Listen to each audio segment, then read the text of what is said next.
शिला दिखाई पड़ती है, वो शिला हमारे जवानों के कर्तव्य पर चलने के अड़िग फैसले का प्रतीक, हमारे जवानों की प्रखर देशभक्ति का भी प्रतीक है और हमारे जवानों की देशभक्ति से प्रेरित होकर सर्वोच्च बलिदान देने की उत्कंठा का भी प्रतीक।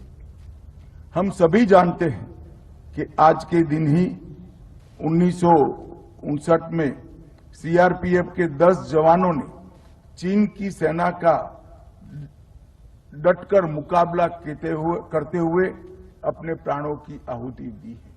इसीलिए इस दिन को पुलिस स्मृति दिन के रूप में हम सब मनाते हैं।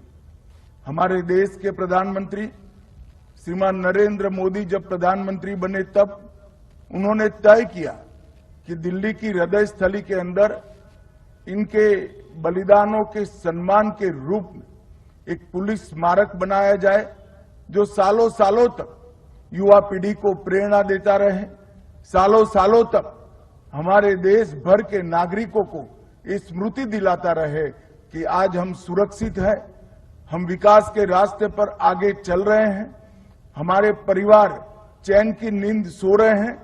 इसके पीछे ये हजारों बलिदानियों का सर्वोच्च बलिदान है।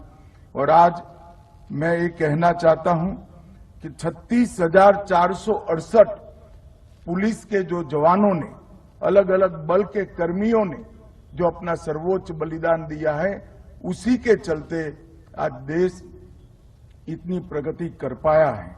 पिछले एक वर्ष के दौरान 216 से ज्यादा पुलिस कर्मियों ने कर्तव्य की वेदी पर अपने प्राण न्यौछावर करे हैं।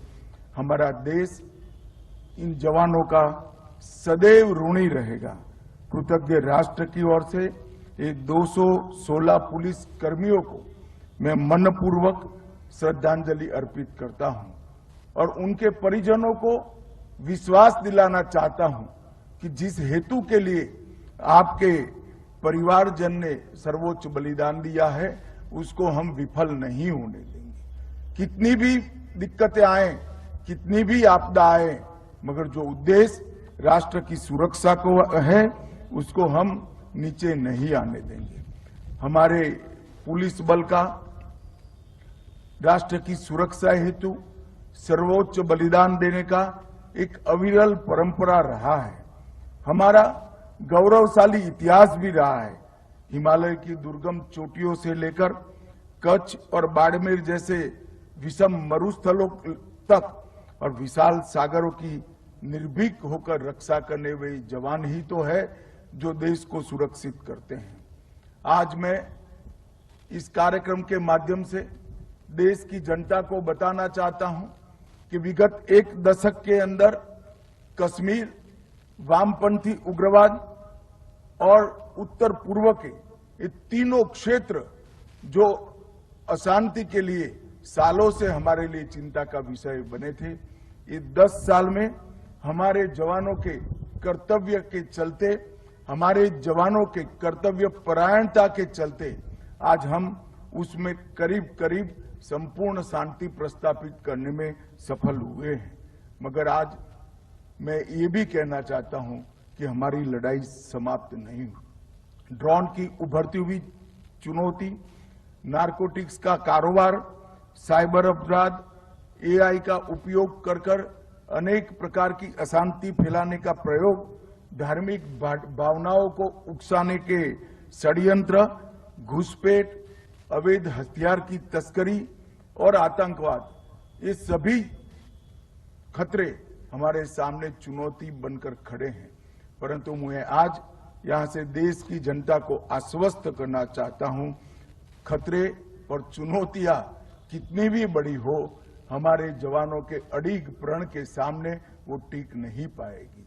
देश सुरक्षित रहेगा, आगे बढ़ता रहेगा और अपने लक्ष्यों को प्राप्त कर रहेगा। 2047 में भारत पूर्ण विकसित राष्ट्र हो, ये स्वप्न हमारे प्रधानमंत्री जी ने जो देश की जनता के सामने रखा है, इसको सिद्ध करने के लिए हमारे देश भर के पुलिसकर्मी दृढ़ निश्चयित हैं और अपने पथ पर चलने के लिए अड़िग निश्चय के साथ खड़े हुए हैं। आज देश का हर एक नागरिक अपनी चार दीवारी के अंदर चैन से सोता है। इसका मूल कारण हमारे जवानों की ये अडिगता है। आज मैं देश की जनता को ये भी बताना चाहता हूं, जो 3 नए कानून हमारी क्रिमिनल जस्टिस सिस्टम के लिए देश की संसद ने पारित किए हैं, ये तीनों कानून आज देश भर के हर राज्य और हर यूटी में इसका क्रियान्वयन चालू हो गया है।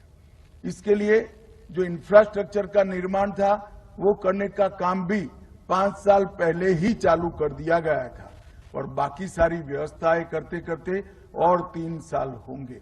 परंतु 3 साल के बाद मैं ये देश की जनता को विश्वास दिलाना चाहता हूं कि हमारी क्रिमिनल जस्टिस सिस्टम पूरी दुनिया में सबसे आधुनिक होगी और देश के किसी भी कोने में रजिस्टर हुआ अपराध सुप्रीम कोर्ट तक न्याय दिलाने में 3 साल से ज्यादा समय नहीं लगेगा। आज देश के नागरिक न्याय में देरी से परेशान है। उन सभी को निजात दिलाने का, मुक्ति दिलाने का रास्ता हमारे